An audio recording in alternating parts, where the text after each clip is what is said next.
muna ha, at i-share itong video na ito para guys kakalat ito sa taong bayan. Okay, sabay-sabay nating i-like muna at i-share itong video natin, Facebook at YouTube. 1, 2, 3, go. Okay, like and share para ha, maraming makalam.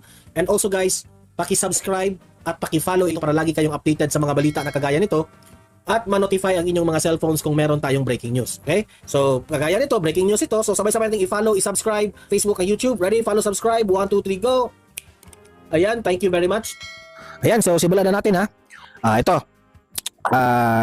Nagsalita na po itong si VP Sara sa issue ni First Lady Liza Araneta Marcos sa nangyari doon sa Amerika nung meron silang kasamahang na overdose at namatay. O ito po, i-play natin. Nung nagkaroon ng malaking krimen sa Estados Unidos na merong namatay dahil sa drug overdose, at kung makikita ninyo doon sa police report ay nandoon ang pangalan ni First Lady Liza Marcos.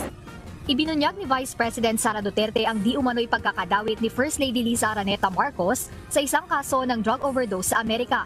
Ayon sa pangalawang Pangulo, makikita umano ang pangalan ng unang ginang sa police report na may kaugnayan sa nasabing insidente. Dagdag pa ni VP Sara, ginamit ang pag-aresto kay dating Pangulong Rodrigo Duterte para ilihis ang atensyon ng publiko mula sa issue na kinasasangkutan ng unang ginang.